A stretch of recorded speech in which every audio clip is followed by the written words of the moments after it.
just always had that love of story. You know, I remember when I went to my first ever training, I can't remember what brand or who it was, but I'm hearing these amazing stories of this spirit comes from a far-fetched land and this production process, and growing up being from a farming family and we're producers, food producers, I really resonated with that. Got to meet Jim McEwen, who's the world's most awarded Scotch whiskey distiller, and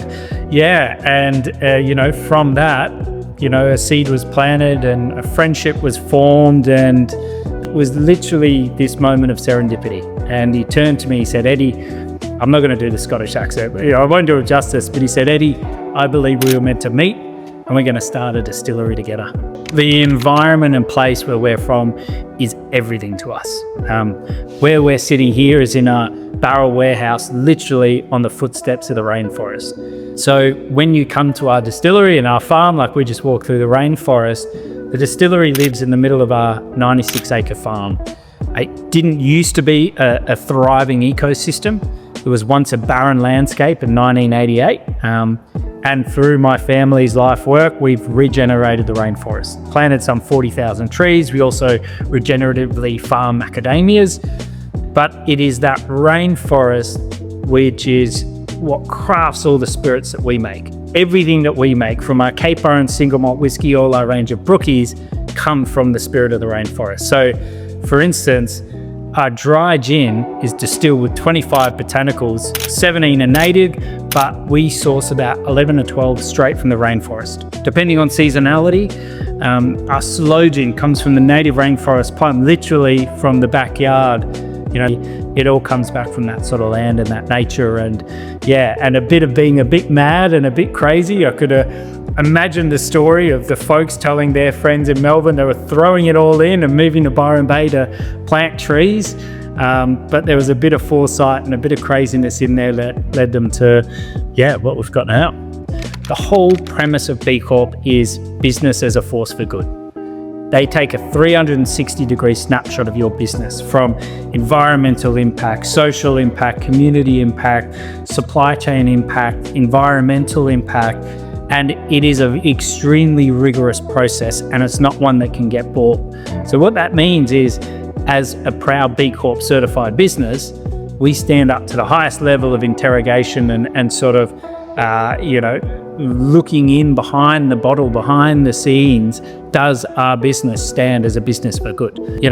It's the environment, but it's crafting exceptional spirits and creating good business.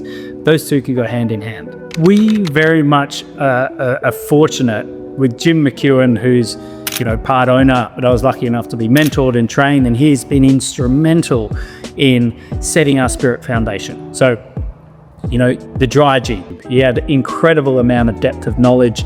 So when we crafted that gin, it was about being able to balance at such a high level of mastery, in distilling. And for 57 years, Jim has crafted single malt whiskey. This is his lifeblood. When he tells me, "Eddie, this is not just whiskey we're making, this is the blood of Scotland, and I'm giving this to you." That's a baton. Scottish. There was a little bit. The whiskey's kicking in now. But whiskey is more than just a product. And that's what's been drilled into me. It should really capture, the spirit of the place, the spirit of the people. And it's more than just distilling. It's more than just producing great spirit. There's something got to be bigger in what you're doing. And our style of single malt that we create, it's a very elegant, clean. The original is all aged in bourbon casks. So comparative to, say, what people might associate with Australian whiskies, which are big cask forward sort of styles, more fortified, we've come in with this very light, elegant, beautiful kind of classic vanilla flavors and creme brulee and beautiful fruit structure. And the spirit that we produce is so bloody good. And we just want the casks here to kind of nurture that. We don't want them to dominate that. And we lean into our environment. And every day, this is my office. I get to drive into the middle of the rainforest. And the one thing that we have to do on a daily basis is produce incredible world-class spirits cut from the rainforest and educate people about that. But there's a bit more to it as well. Running a distillery is no different from running any other business. We've got to look at For us, we're a family business.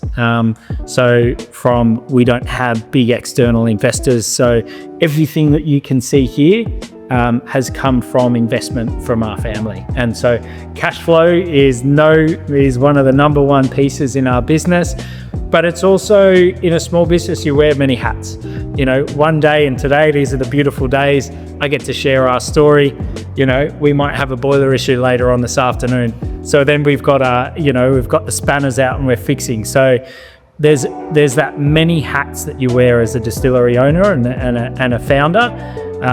But, you know, there is challenges, but at the end of the day, to do what we do, I do pinch myself that we were able to, I suppose, craft and break sort of ice into the world of Australian distilleries. And when we get to share our spirit on a daily basis, it makes some of those mundane or medial tasks just that little bit sweeter. Love it. Bloody good, isn't it?